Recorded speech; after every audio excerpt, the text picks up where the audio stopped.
El pájaro sin fronteras.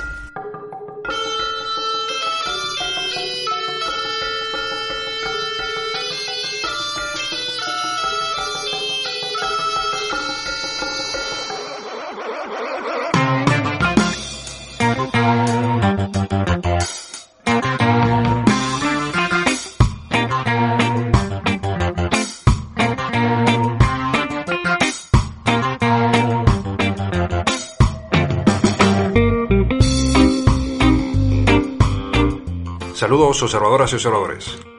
Aquí comienza un nuevo vuelo sin fronteras. Ya sabéis, los programas especiales de El Pájaro Observador, que de vez en cuando os presentamos, en los que extendemos nuestro sofisticado sistema de vasos e hilos desde el nido al mundo entero.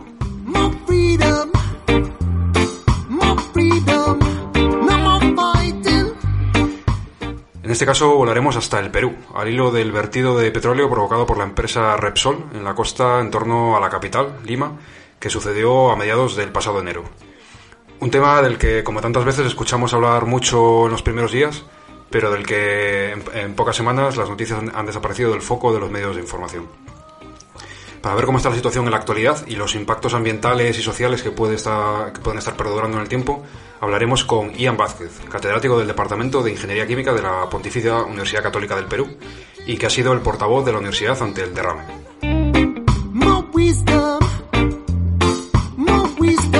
Por otro lado, al hilo de este ecocidio petrolero en las costas del Perú, hablaremos de otros ecocidios petroleros de los que se habla aún menos en los grandes medios de comunicación. Nos referimos a los vertidos de petróleo que han venido sucediendo en las últimas décadas y siguen sucediendo en la actualidad en la región amazónica peruana, afectando gravemente a los ecosistemas amazónicos y a través de estos impactos ambientales afectando directamente también a las comunidades indígenas que habitan estos territorios.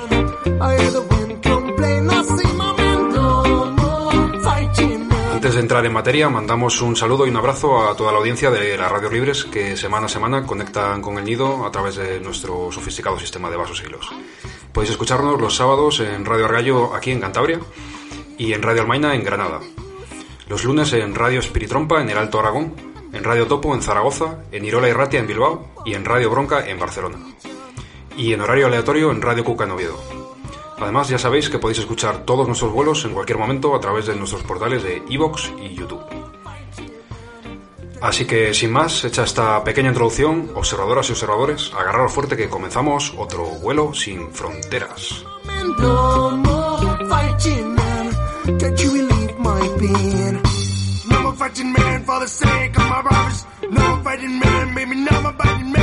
No fighting man in the Congo, no fighting man in the road. No more shall we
escuchábamos el sonido amazónico del grupo peruano Los Mirlos. El estilo de este tema lo denominaron cumbia amazónica y, entre otras cosas, destaca por un característico toquecillo psicodélico. Seguramente buena parte de la gente que nos escucháis ya les conoceréis, o al menos os sonará la canción, pero para quien pueda no conocer este estilo de cumbias amazónicas o psicodélicas, os recomendamos escuchar los recopilatorios de Roots of Chicha o Cumbias Chichadélicas. Bueno, y con este flow de Los Mirlos vamos a ir entrando en materia. Mientras el pájaro observador termina de ajustar un poco nuestro sistema de vasos e hilos para conectar con Lima, pues aprovecho para saludar a Toño Profe, que nos acompaña hoy en el nido. ¿Qué tal, Toño? Hola, Dani. Pues nada, hoy dispuesto a aprender, más que nada, porque de este tema sé muy poquito. A ver qué aprendo hoy contigo y con el resto de gente que vaya hablando. Sí, la verdad que hemos hecho ahí un rastreo de noticias y es un tema que ha desaparecido mucho del foco mediático y, bueno, a ver qué nos comentáis de cómo está la situación ahora mismo. Sí, además en un tema que ya veremos que nos comenta Ian, precisamente tiene ecos en la historia reciente de España. Hostia. Vale, nos avisa el pájaro observador que ya está el sistema de vasos y hilos listo. Vamos a ver si aguanta desde aquí hasta Lima y vamos a intentar contactar con Ian. Pues en marcha.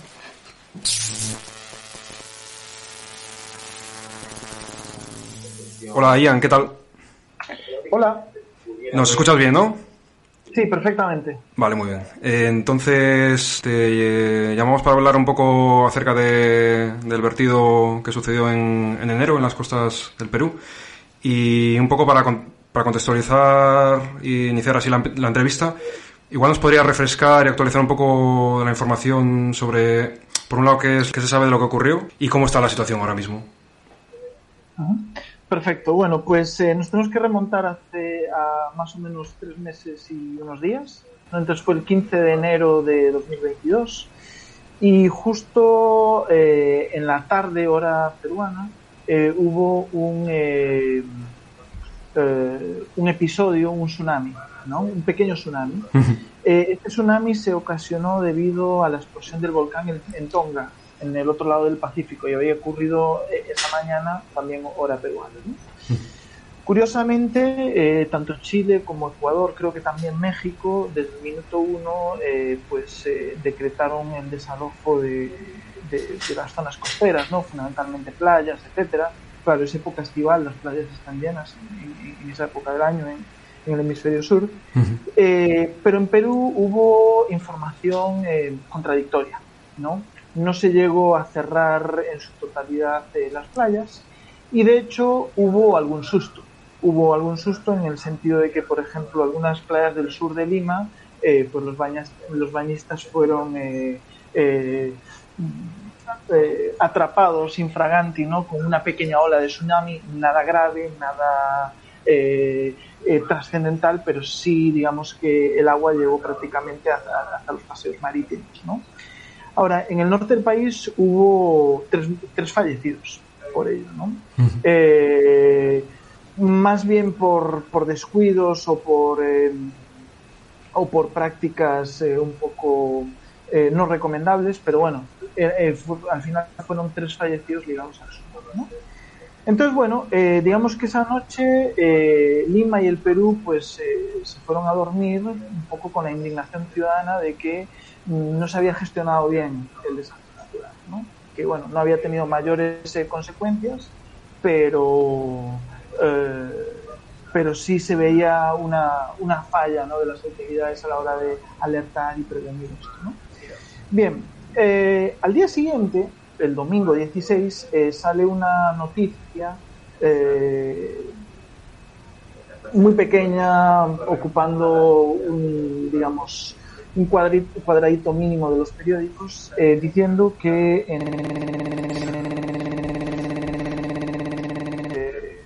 una pérdida de 6 barriles de petróleo. Claro, cuando uno lee 6 barriles de petróleo y conoce un poco estas cifras, se da cuenta pues, ¿no? que es una cantidad muy pequeña, ¿no? Estamos hablando igual pues lo que puede verter un carguero, un ferry o un barco pesquero grande si tiene un descuido, ¿no? O sea, algo obviamente no deseable, pero nada catastrófico, ¿no? Y bueno, digamos que esa noticia siguió pululando un poco por redes y por las noticias, ¿no? Pero de manera muy discreta, ¿no? Hasta que el martes por la noche, ¿no? Ya estamos en día 18, se empieza a hablar de que el derrame de petróleo ha sido muchísimo más grande, ¿no? Y entre el martes por la noche y el miércoles se empieza a hablar de 6.000 barriles de petróleo. Claro, 6.000 no es el Exxon Valdez, no es el Prestige, no es el Marejeo, ¿no? Algunos de los que están así en nuestras retinas, así en el pasado, pero 6.000 barriles de petróleo es una cantidad considerable, a pesar de que no está en el top 10 de desastres de este calibre, ¿no? Entonces, bueno, en nuestro grupo de investigación, en la PUC, lo que hicimos fue inmediatamente convocar así a algunos investigadores y nos fuimos en un coche para Lima Norte a ver un poco cómo era la situación, ¿no? Y efectivamente lo que vimos es que estábamos ante un derrame de petróleo de una dimensión medio grande, ¿no? Todavía era difícil calibrar, pero lo que sí estuvimos es en el distrito de Ventanilla, ¿no? Que está como a 6 kilómetros al norte de esta refinería. Sí. Y ahí es donde unos días más tarde se convirtió la zona cero del desastre, ¿no? Una playa que se llama Playa Cabero, y que bueno, que eran imágenes que nos remontaban un poco a lo que pasó con el Prestige en Galicia, ¿no? Con las 3 mareas que llegaron, ¿no? Exactamente igual, ¿no? Ahora, ese miércoles, ¿no? Creo que es día 19, si no me equivoco, en Playa Cabero había en torno a 30 o 40 personas limpiando. Estaba el ejército desplegado y estaba el serenazgo, ¿no? Que es como la policía municipal que hay en los distritos aquí en Perú, y de hecho no nos dejaron pasar. El sereno de turno nos dijo que no podíamos sacar fotos, que no podíamos estar ahí, etcétera, ¿no? A pesar de que teníamos nuestros credenciales como investigadores y todo. Entonces, bueno, no pudimos estar ahí mucho tiempo y tampoco vimos la zona detrás de la bahía, donde realmente se veía una acumulación de chapapote mucho más grande, ¿no? Ahora, esa noche, digamos que ya se empezaron a montar grupos de trabajo en la universidad, a mí me llamaron de la tele también con una pequeña intervención, etcétera. Y ya el viernes volvimos a la zona, pero ya fuimos con idea de ir a más playas, etcétera, y ahí realmente pudimos ver la dimensión, ¿no? del derrame de petróleo. Finalmente hubo una serie de correcciones al alza y estamos hablando de en torno a 12.000 barriles de petróleo que se virtieron en la Pampilla en ese día, ¿no? Que para hacernos una idea es como un quinto, un sexto de lo que tenía el Prestige dentro del buque en el año 2002, ¿no? Creo que fue cuando se hundió. Entonces, ¿qué pasa? El viernes 21, cuando volvemos a la zona, ya se ve muchísimo más despliegue. Hay muchísima más gente, hay voluntarios también, gente que quiere ayudar. Hay ya desplegados equipos médicos también, por si la gente empieza a sufrir mareos, etcétera. Porque algo que quedaba evidente desde el minuto 1 es que los equipos de limpieza no eran los adecuados. La gente estaba usando mascarillas de COVID, no tenían las mascarillas estas que se usan en la industria química, que son las recomendables, ¿no? Los equipos después de apoyo marítimo eran inexistentes, no había skimmers para intentar atrapar el chapapote flotando en el océano, no se desplegó la flota pesquera o nada similar para intentar evitar que el chapapote llegase a la playa, ¿no? Que esto es algo que después, conversando con especialistas que trataron la catástrofe del Prestige, nos señalaron como un gran error, ¿no? Que era una intervención pasiva en la costa, donde se esperaba que el chapapote llegase a la playa, y es donde se recogió, cuando realmente había que hacer una perspectiva más agresiva de intentar atrapar la mayor cantidad en el océano, ¿no?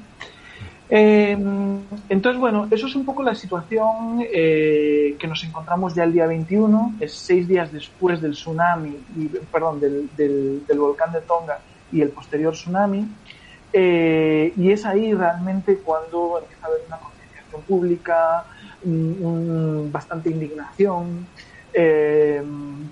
etcétera, ¿no? Ahora, retrocedamos un poco para ver realmente lo que pasó, ¿no? Y lo que pasó, a ciencia cierta, todavía no queda 100% claro. Digamos que aquí hay 3 partes fundamentales que están en litigio, que son, por un lado, el Ministerio del Ambiente y sus diferentes unidades, ¿no? Como representantes del Estado peruano, y por otra parte tenemos a Repsol, ¿no? Como empresa propietaria de esta refinería, y después también tenemos a el holding dueña del barco italiano, que fue el que tuvo el accidente cuando estaba intentando bombear el combustible que traía a la refinería, ¿no? Entonces, a ver, no puedo hablar de hechos probados, pero sí puedo hablar de la impresión que tengo yo, ¿no? Entonces, lo que parece demostrado, y así salió en la prensa en los últimos días, es que el tubo PLEM, ¿no? Y ese es el nombre técnico que tienen estos tubos, ¿no? que succionan el combustible de estos buques a las refinerías, sí, al parecer estaba seriamente dañado y no había tenido el mantenimiento adecuado en los últimos años, ¿vale? Añadido a eso, Repsol, a pesar de tener un plan de contingencia para este tipo de catástrofes, no lo desplegó en su totalidad, y además tampoco contaba con algunos de los equipos que debería tener, como skimmers, ¿no? Los skimmers son básicos para este tipo de situaciones. Al mismo tiempo, como el tsunami no contaba con una alerta por parte de protección civil, de lo equivalente a protección civil en Perú, y la alerta de la Marina de Guerra fue minimizada, pues el barco siguió operando ese sábado por la tarde, ¿no? Hay un tercer factor del que no se ha hablado nada en prensa, pero yo creo que sería importante mencionarlo, y es que a 15 de enero de 2022 en Perú estábamos en plena tercera ola con la Omicron, ¿no? Entonces había una cantidad de gente vacunada muy alta, ¿no? Fue una ola muy menor comparada con las anteriores, pero sí es cierto que la mayoría de empresas tenían a su personal bajo mínimos, ¿no? No he oído hablar de cuál era la situación en la refinería de Repsol en esos días, pero me permito aventurar a que seguramente estaban muy bajos de personal, ¿no? Y además un sábado por la tarde, ¿no? Yeah. Entonces, todos esos temas yo creo que influyeron de alguna manera en que finalmente se generase este desastre, ¿no? Entonces, poco personal en la refinería en ese momento. Una alerta de tsunami un poco errática, contradictoria, que implicó que no se tuviesen todas las medidas que se deberían haber tenido. Y en tercer lugar, que la infraestructura con la que contaba Repsol en ese momento no tenía el mantenimiento adecuado, ¿no? Posteriormente se da la circunstancia de que, claro, esto sucedió en torno a las 5:30 de la tarde de un sábado. En Perú, aunque sea verano, a las 6:45 o 7 de la noche es de anoche cerrada, ¿no?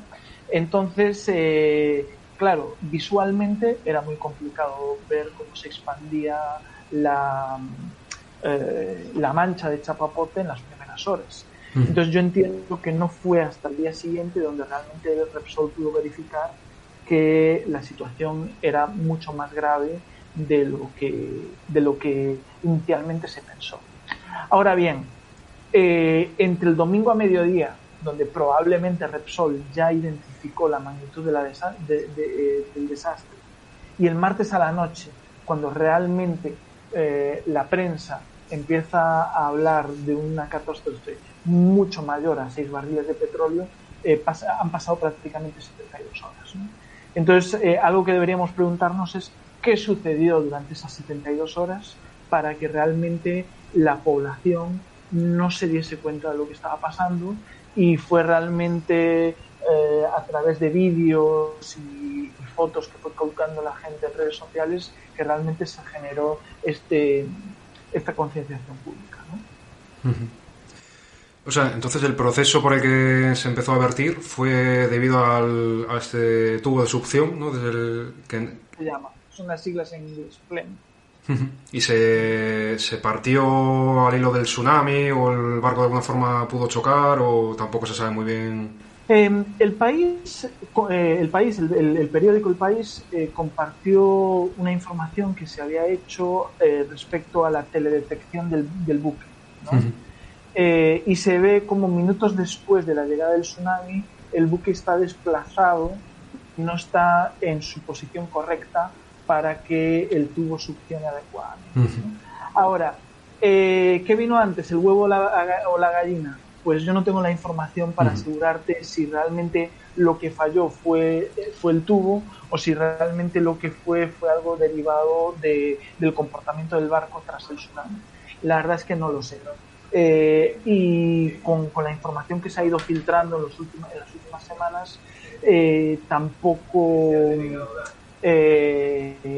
tampoco digamos que está muy claro lo que pasó en esos momentos, ¿no? Supongo que finalmente habrá una investigación judicial en la que quizá algunos de estos interrogantes se puedan solucionar. Vale. Y has comentado antes que hubo ciertas movilizaciones sociales, que aquí también vimos algunas noticias. No sé cómo has percibido que la gente se manifestó frente a lo que estaba sucediendo. ¿Ha sido una respuesta fuerte, que se ha mantenido el tiempo, o más bien puntual? Bien, a ver, yo vi una sensibilización social, una concienciación social en Lima y Callao en los primeros días, muy similar a la que se vivió con el Prestige en Galicia en 2002. Sin embargo, tenemos que tener en cuenta que Perú ahora mismo está en una crisis política bastante grande, ¿no? Entonces, digamos que yo creo que con el paso de las semanas, la crisis política, los paros por el alza de los alimentos, etcétera, un poco han desviado la opinión pública en otras direcciones, ¿no? Yeah. Entonces, creo que a 3 meses vista, la aparición en medios del derrame de petróleo es casi insignificante, ¿no? Si bien es cierto que durante la segunda quincena de enero y probablemente hasta el 15 de febrero más o menos, sí hubo muchísima información en medios, muchísimo interés público. No teníamos especialistas en Perú sobre este tipo de catástrofes porque no había pasado nunca, ¿no? Entonces, pues las universidades se movilizaron, se llamaron a investigadores de otros países, especialistas de otros países, etcétera, ¿no?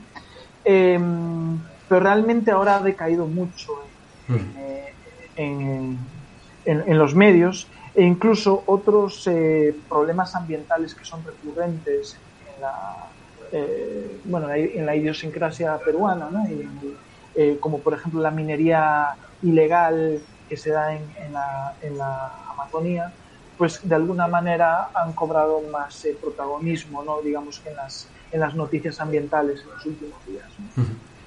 Sí, porque un poco al recopilar información para preparar el programa nos llamaba la atención que ya no solo a nivel de medios fuera del Perú, sino en los propios medios que hemos podido localizar dentro del Perú, prácticamente ahora mismo de enero, febrero para acá no aparecen casi noticias. Sí, a partir del 20 de febrero más o menos decae mucho. Sí, decae mucho la información. Y en ese sentido, bueno, escuchando un poco reportajes que se habían hecho sobre un poco este tipo de vertidos, lo que implican efectos de impactos ambientales, se dividían en varios grupos y hay un grupo de efectos que son los más a largo plazo, que tienen que ver principalmente cuando el crudo deposita y se mezcla con las arenas, a efectos de los ecosistemas marinos profundos.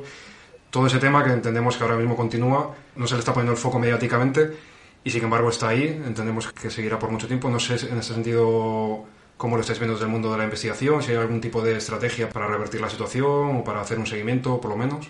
Bien, a ver, ahí hay varios frentes de batalla, para decirlo de alguna manera, ¿no? Entonces, digamos que en primer lugar, el proceso de limpieza que ha establecido Repsol ha sido claramente ineficiente y no está a la altura de una multinacional que se le espera pues unos medios tecnológicos muy avanzados en ese aspecto, ¿no? Entonces, ¿qué sucede? Yo lo que veo es que se hizo una intervención mecánica fundamentalmente para eliminar lo que se ve negro, básicamente. Esa ha sido la estrategia, ¿no? Sí. Pero realmente no ha sido acompañado, uno, de medios marítimos, que como expliqué antes, son imprescindibles para que no haya un efecto dominó de los hábitats que estás afectando. Y en segundo lugar, de alguna manera, no hay... o sea, bueno, por un lado tenemos eso, ¿no? Pero en segundo lugar no tenemos, por ejemplo, intervenciones a nivel de bioremediación o uso de ciertos químicos dispersantes, todo eso, ¿no? Realmente hay infinidad de maneras para luchar contra un derrame de petróleo. Y no es una información secreta, es una información que uno va en Internet, encuentra muchísima información de cómo combatir un derrame de petróleo de este calibre, ¿no?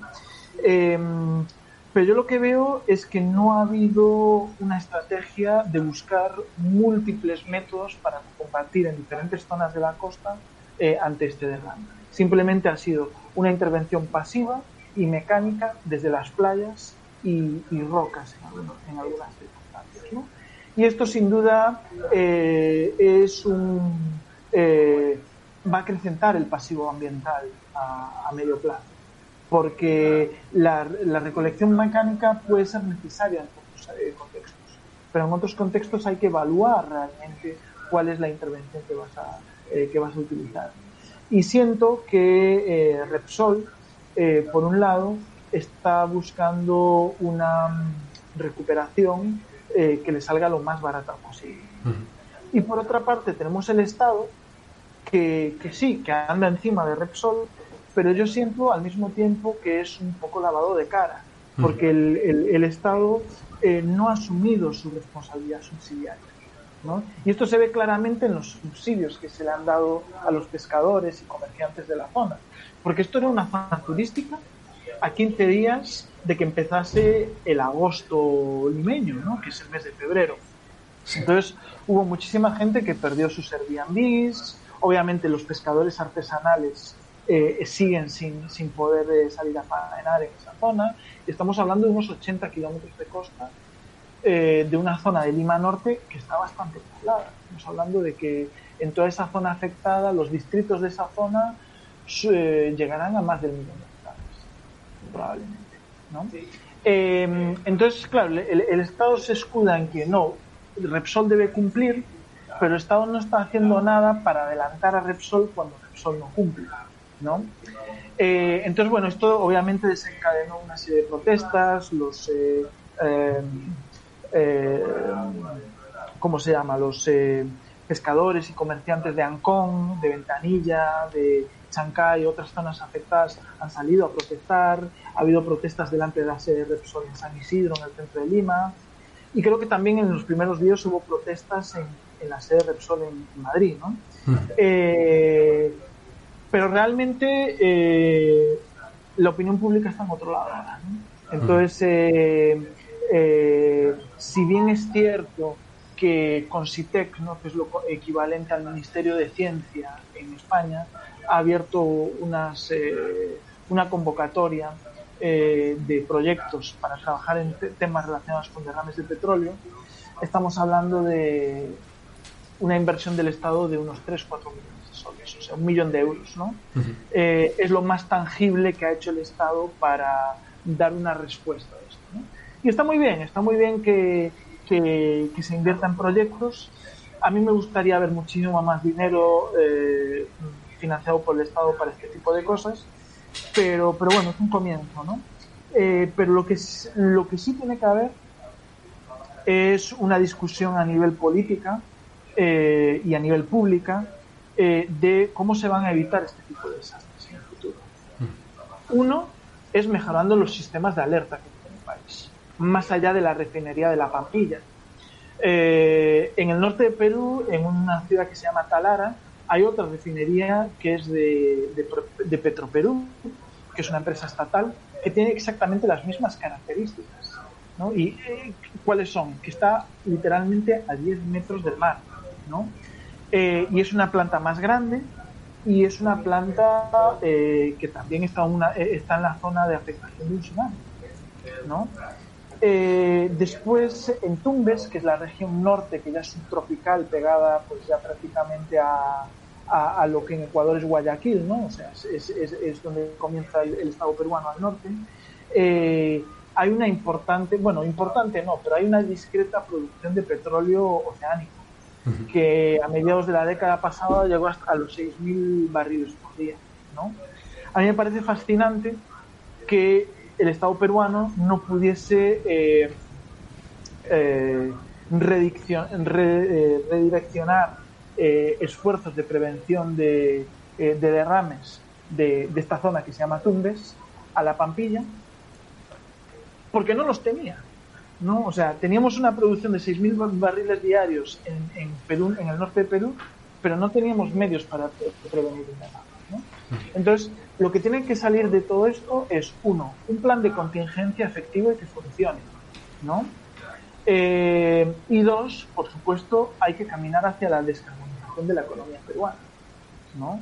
Si tuviésemos una economía más descarbonizada y con menor uso de combustibles fósiles, era mucho menos probable que esto hubiese pasado, como sin tsunami, ¿no? Y eso es algo que a día de hoy, en 2022, no está en el mainstream peruano y no es un objeto de discusión política, a pesar de que es un país con enormes recursos naturales y que podría descarbonar. Vale, ya un poco como último punto de la entrevista, queríamos saltar a otra región del Perú y has mencionado la empresa Petroperú. Hemos estado al hilo de un documental que se llama Lágrimas de Aceite. Hemos estado informándonos de los problemas de vertidos que han estado ocurriendo en las últimas décadas en las regiones amazónicas del Perú, principalmente por un motivo que también has mencionado que podría ser un factor clave en este vertido en la costa que ha habido, que es la falta de mantenimiento en los tubos de transporte. Entonces, bueno, en este documental Lágrimas de Aceite se hablaba de los vertidos que habían ido sucediendo en los últimos años y el documental se centraba en los últimos sucedidos en el año 2016. El documental salió en 2017. No sé cómo está ahora mismo la situación o si estos vertidos siguen produciéndose, porque en este documental también comentaban que estas fuentes de extracción también se estaban acabando y que realmente incluso las tuberías se estaban quedando ahí prácticamente en ciertos casos en desuso. Entonces queríamos saber un poco si tenías cierta información de cómo está la situación ahora mismo, si es algo que sepas que sigue sucediendo en 2022 y también un poco entendemos que esto en este documental se centra en Petroperú, pero si estas tuberías de Repsol que llegan a la costa para donde ha habido este vertido del buque en esta ocasión, si estas tuberías también podrían estar ocasionando ese tipo de vertidos en las regiones amazónicas y afectando a las comunidades indígenas que habitan por allí. Vale, sí, buena pregunta. A ver, en el caso de Repsol, realmente este tubo del que hablamos es simplemente para unir el terminal marítimo donde llegan los buques con petróleo, los petroleros, con la refinería, ¿no? Uh-huh. Y realmente todo lo demás después se redistribuye para el sector transporte, ¿no? Entonces no estamos hablando de que la costa peruana esté impregnada de oleoductos. Uh-huh. Eso sí sucede en la Amazonía, ¿no? No tanto como en Ecuador. Ecuador es un país que tiene muchísimo más petróleo amazónico que Perú, pero Perú, bueno, tiene una producción discreta de petróleo en ciertas zonas, sobre todo de la Amazonía norte peruana, ¿no? Región Loreto, ¿no? Ahora, sí es cierto que en los últimos 15 años aproximadamente ha habido más de 500 o más de 400 derrames en la selva peruana, con su consiguiente efecto pues en la vegetación, en los ríos, en toda la cuenca del río Amazonas, etc., ¿no? Sin ir más lejos, después de la catástrofe de la Pampilla, el 15 de enero de 2022, hubo un derrame, no en Perú, pero sí en una zona cercana del lado ecuatoriano, donde, bueno, fue un derrame que dio una serie de imágenes así bastante impresionantes. No fue un derrame de gran magnitud, pero sí se hizo viral, ¿no?, por la cercanía en el tiempo con el derrame de la Pampilla, ¿no? Ahora, estamos hablando siempre de derrames de mucha menor magnitud que el de la Pampilla, ¿no? O sea, no estamos hablando de 6.000 barriles, etcétera.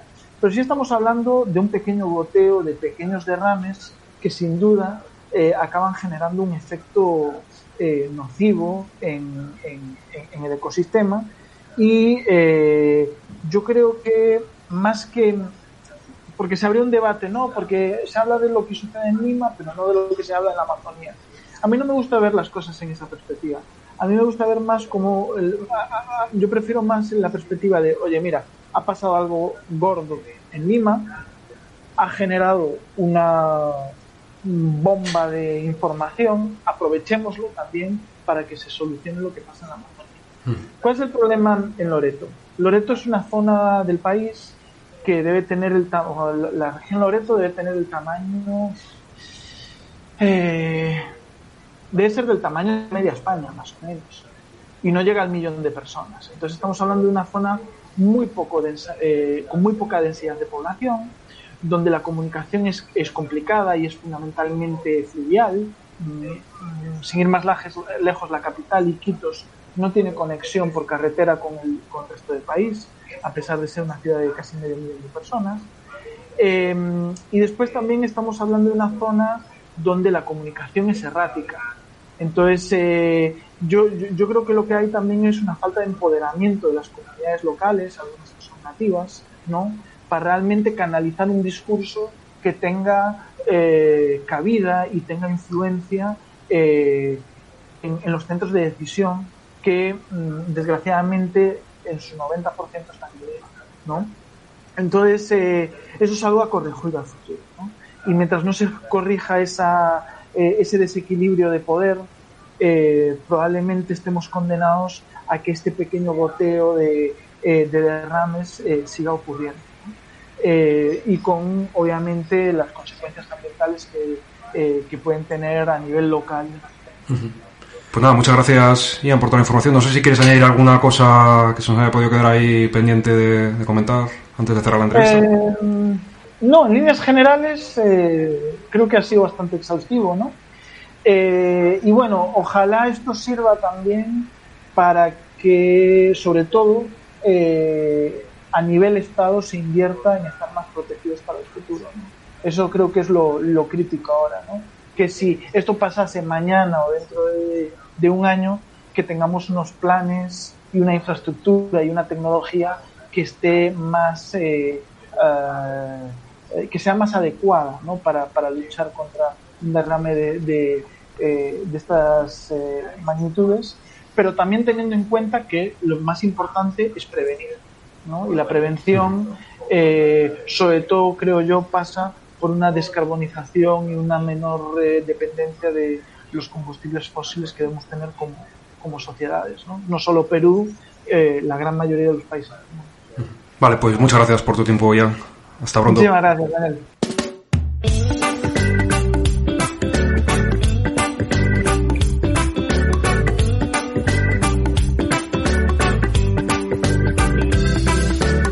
Pon una reja enfrente y la treparemos. Pon una pared y la tumbaremos. Si al otro lado están nuestros sueños, si al otro lado está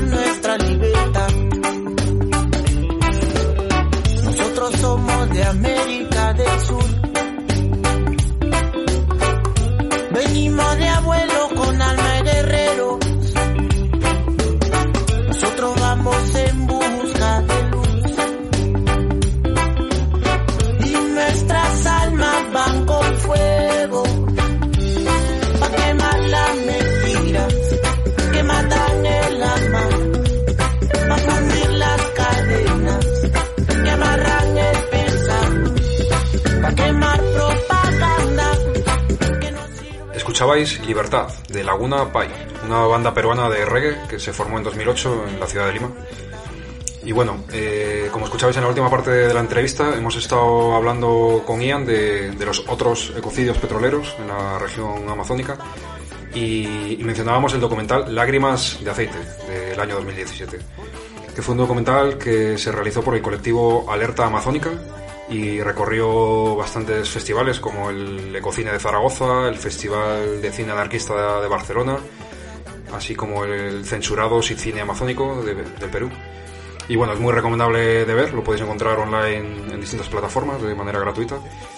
Y lo dicho, en él ponen el foco en estos oleoductos que la empresa Petroperú construyó en los años 70 y que están acabando su ciclo de vida sin ser renovados.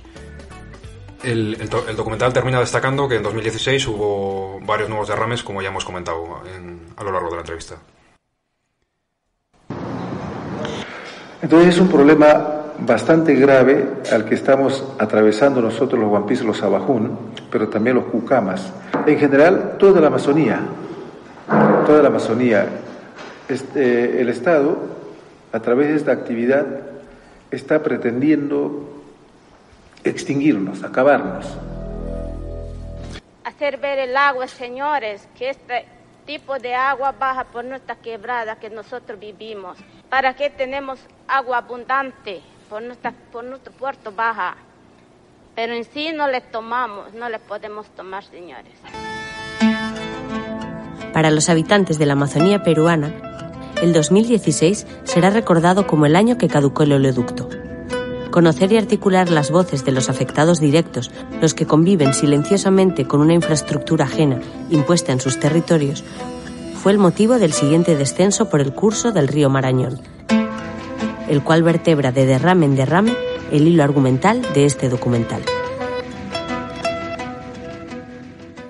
¿Hasta cuándo pueden aguantar los pueblos amazónicos castigados por la industria petrolera? Su paciencia no es infinita.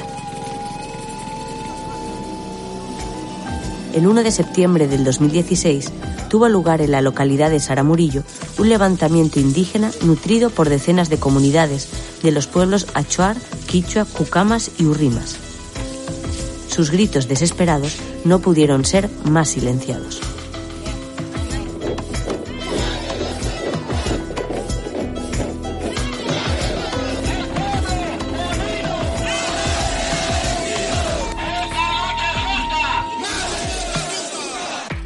Aquí presentes, concentrados, reclamando un derecho para el futuro de nuestros hijos. De donde se han llevado nuestras riquezas estas empresas petroleras, pero ahora sí, nosotros de hoy por adelante hacemos respetar nuestro derecho.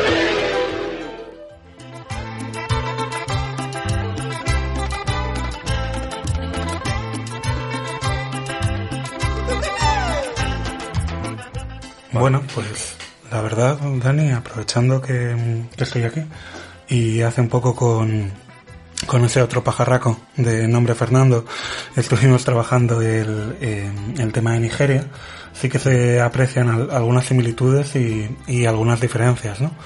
Uh-huh. Fuera de micros comentábamos cómo en general la situación en Nigeria parece un poco más desesperada a día de hoy y el conflicto es muchísimo más habitual. Este último corte donde hablabas de levantamientos es precisamente quizá el nexo más común, ¿no?, con lo que ocurre en Nigeria. Pero bueno, ya concretaremos más adelante. Esto lo presentabais en uno de vuestros últimos programas, ¿no?, de Alo Argallo, centrado en Nigeria.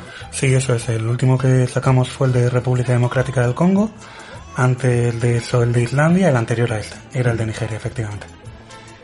Bueno, pues al hilo un poco de todo lo que hemos ido comentando hasta ahora y este documental, del cual os pinchamos estos audios que habéis escuchado, también os queríamos recomendar un programa de El Hilo, que está emitido por Radio Ambulante y se titulaba Derrame en Perú, las manos manchadas de la industria petrolera. Y en él hacía un amplio análisis de lo sucedido con el vertido ocasionado por Repsol en la costa peruana, pero no olvidaban tampoco el hecho de que el foco también debería estar puesto en la región amazónica, en estas zonas rurales, como hemos comentado también en la entrevista con Ian. Y bueno, a destacar de este programa que, lo dicho, recomendamos escuchar, hablaban de algunos sucesos del pasado en los que se habían visto imágenes y se habían hecho entrevistas a población indígena aguajún incluyendo niños y niñas, trabajando en la limpieza de vertidos de petróleo en 2016. Y bueno, la población Aguajún es una de las 51 naciones amazónicas que existen en el Perú. En este 2016 hubo unas cuantas fugas, ¿no? Como ya os hemos comentado, ocasionadas por las tuberías de Petroperú. Y en este contexto, empleados de la empresa hicieron un llamamiento a los Aguajún para que trabajasen limpiando el petróleo del río Chiriaco. En este llamamiento que hizo Petroperú ofrecieron pagar a los Aguajún por limpiar el petróleo, lo cual luego también denuncian que de lo que les ofrecieron a lo que les pagaron fue una vergüenza, ¿no? En comparación. Pero bueno, el caso es que les ofrecían pagarles y entonces mucha de la población aceptó. Y la población que se puso a trabajar estuvieron recogiendo el petróleo en calderos, barreños, muchas veces sin ningún tipo de protección, lo cual les causó muchos daños de salud en la población, ya sea en la piel, dolores de cabeza, agotamientos, náuseas, incluyendo gente en edad infantil. Además, cuando ya un poco lo que era lo gordo del petróleo ya no era tan visible en el agua, pues la población volvió a hacer el uso habitual del agua del río, y por ingesta de agua o pescados contaminados también parece ser que hubo serios daños en la salud de la población. En este programa nos resaltan también que estos derrames son muy comunes. Como ya hemos comentado, hablan en este caso 474 derrames y han hablado de en torno a 500 en los últimos, creo que 15 años. Y bueno, la mayor parte debido a fallos del mantenimiento de las tuberías, que es algo que vemos que lo que ha pasado cerca de la costa de Lima también se ha podido deber en buena parte a una falta de mantenimiento por la empresa Repsol. Y bueno, concretamente en cuanto a los motivos de estos derrames en la región amazónica, en el programa se mencionaban 3 tipos de causas. En primer lugar, lo que representa aproximadamente, según decían, el 65%, que es esta falta de mantenimiento y de limpieza, que básicamente es que las empresas no quieren invertir en ello. Un segundo grupo de derrames debido a terceras personas que contabilizaban que sería en torno al 28% del total y que se debería a comunidades habitantes de la zona que estarían o bien robando el petróleo o generando un problema en la zona para exigir a las autoridades ciertas reclamas de las cuales no se les está haciendo caso, aunque este punto es puesto en duda en el documental Lágrimas de Aceite, ya que salen testimonios de las propias personas de las comunidades indígenas afectadas que afirman que jamás se harían daño a sí mismas. De todas formas, al hilo de esto, Toño, en el caso de Nigeria comentamos a micro cerrado que cambia un poco la situación, ¿no? Sí, efectivamente en Nigeria es un escenario bastante distinto, no solo porque se lleva explotando allí petróleo desde los años 50, sino que cuando hablamos de las poblaciones originarias, de los indígenas, no estamos hablando de minorías perseguidas como tal, sino de la gran mayoría de la población, ¿no? La gran mayoría de la población del delta se incluye en grupos como son los Igbo, los Ijao o los Urobo. Estos grupos han visto que su paraje, su hábitat en el que desarrollaban su día a día, su casa, como quien dice, se ha convertido en un infierno continuo porque el petróleo está a flor de piel, ¿no? En la superficie realmente. Hablan también del fenómeno del glass flaring, que son estas explosiones de gas que interrumpen la noche. Dicen que en el delta del Níger ha desaparecido la noche como tal por estas continuas explosiones. Y en este contexto no existe ningún conflicto moral en tomar ese petróleo, porque el petróleo de hecho ya está absolutamente desbordado por todas partes, ¿no? Y el destruir los ductos de crudo forman parte de la resistencia más o menos armada, más o menos dinámica contra las empresas petrolíferas extranjeras. Vale. Y bueno, volviendo un poco a los tipos de motivos, habría una tercera causa más minoritaria de por qué estos vertidos están pudiendo ocurrir en la región amazónica del Perú, que sería un 7% aproximadamente debido a ciertos desastres naturales.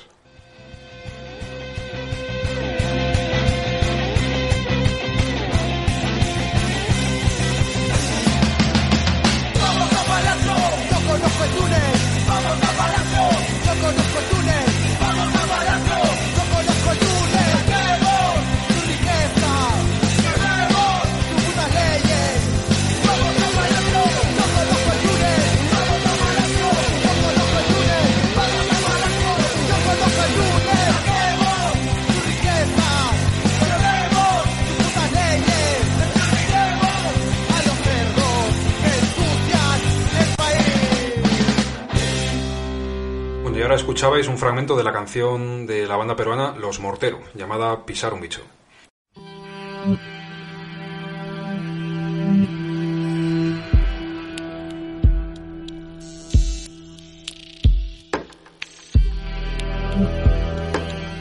Bueno, y una vez hablado de los ecocidios petroleros en el Perú, queríamos también ampliar el foco a nivel mundial en relación a la empresa petrolera Repsol, y en ese sentido el director del documental Lágrimas de Aceite que hemos mencionado se llama Marc Gavadal, y bueno, ya en 2012 nos hablaba así de esta multinacional. Tiene capital deslocalizado, nadie sabe dónde está, tiene escudos para parar cualquier tipo de denuncia, porque es una sociedad anónima, no se sabe quién ha sido, y hay una política de clientelismo político que garantiza una impunidad. Entonces, aparte, pues disfruten del monopolio, de la petrodependencia, que hablaremos un poco, de los consumidores cautivos que todos somos, desde que nos levantamos hasta que anem a dormir, pues estamos gastando butano, electricidad, transporte, etcétera, etcétera, plásticos, todo viene de Repsol y somos cautivos, no podemos dejar de consumir, porque estamos en este modelo. Al hilo de estas críticas a Repsol de Marc Gavadal, en aquel momento, en 2012, ya hacía un aviso, al igual que otras personas como Antonio Turiel, a quien entrevistamos recientemente en El Nido, sobre el hecho de que más allá del expolio de recursos que ocasionan multinacionales como Repsol, todo ello además se hace en una huida hacia adelante de un colapso energético que es inevitable y que se lleva décadas viendo venir ante el increíble pasotismo de todos los gobiernos del mundo. En ese sentido, recomendamos escuchar nuestros programas 66 y 67 titulados De Crecimiento o Petrocalipsis, en los que entrevistamos a Antonio Turiel, y además os vamos a pinchar otro audio de esta charla de Marc Gavadal de 2012. El petróleo se está acabando y lo están buscando en sitios donde antes no lo buscaban, que son las cositas amarillas. Como ven, está muy concentrado en el Polo Norte, está concentrado en zonas de la Amazonía, está concentrado en la Patagonia Austral y luego pues en las costas, ¿no? Por tanto hay una exploración intensa del petróleo, ¿no? En alta mar, etcétera. Nos hubiera gustado conseguir contactar también con Marc Gavadal para este programa, al ser especialista en los efectos de explotaciones petroleras en América Latina y además integrante del colectivo Repsol Mata. Pero bueno, quizá en otra ocasión podamos conseguir contactarle. Si alguien ve este documental Lágrimas de Aceite y le interesa el trabajo que viene realizando en su colectivo, podéis buscar algunos libros que ha escrito, como Las manchas del petróleo boliviano, de 1999, Viaje a Repsolandia, de 2006, o Repsol YPF, un discurso socialmente irresponsable, de 2007. También ha realizado diversos documentales, como Vivir sobre el Pozo, en 2002, Tentayapi, en 2005, Patagonia Petrolera, en 2008, y recientemente, en abril de 2020, presentó el documental Punta de Lanza, filmado en las cuencas de los ríos Beni y Madre de Dios en Bolivia, y denuncia cómo está afectando la llegada del mediáticamente denominado progreso a los territorios indígenas de la zona. Un progreso destinado a reforzar un modelo de extractivismo de recursos naturales para la exportación, concibiendo los bosques amazónicos como una frontera para los mercados. Este documental está disponible en distintas plataformas de internet y también en la página web del colectivo alertaamazónica.wordpress.com.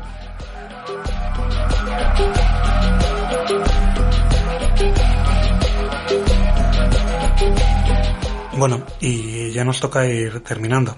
Simplemente por hacer un listado de crímenes, de agravios, o como queramos llamarlo, recordar que el problema de Perú no es el problema de Repsol no es un problema nacional de Perú, sino que es un problema en la línea de lo que explicaba Marc a nivel mundial, ¿no?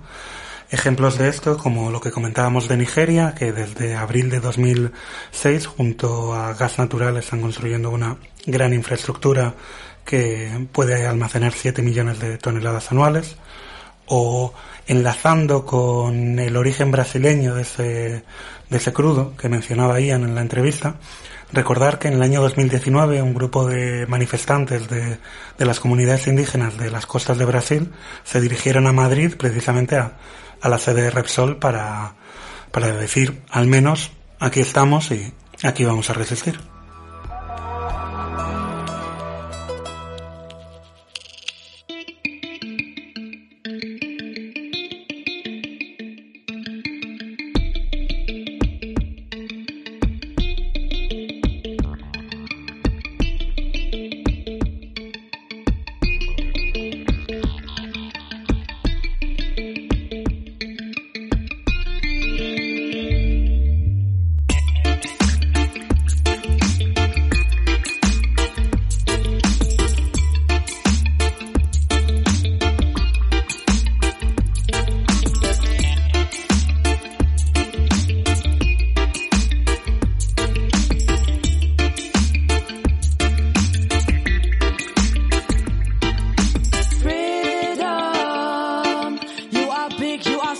we are back for freedom.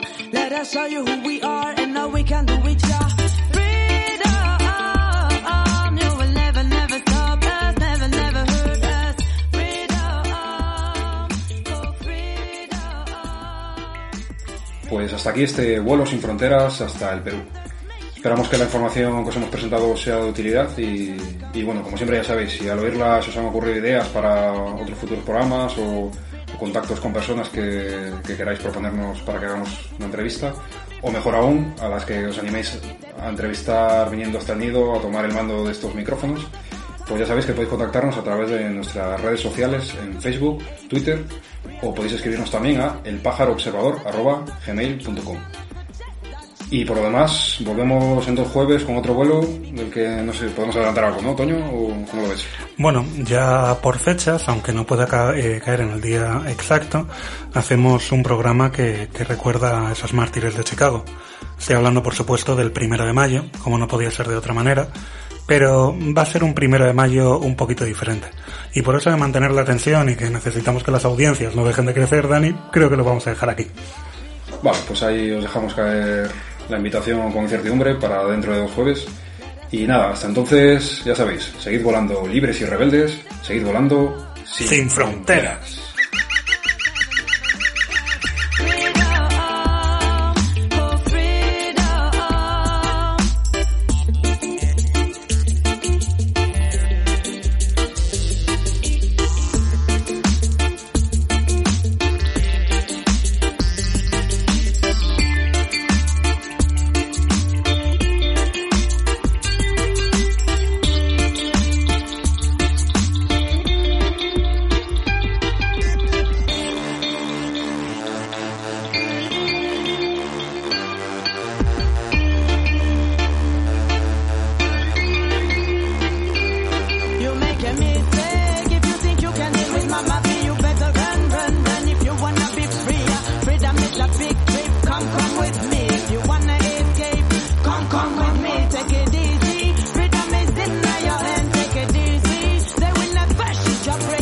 Crazy, this was an all trouble, days of overcoming, we won't come back.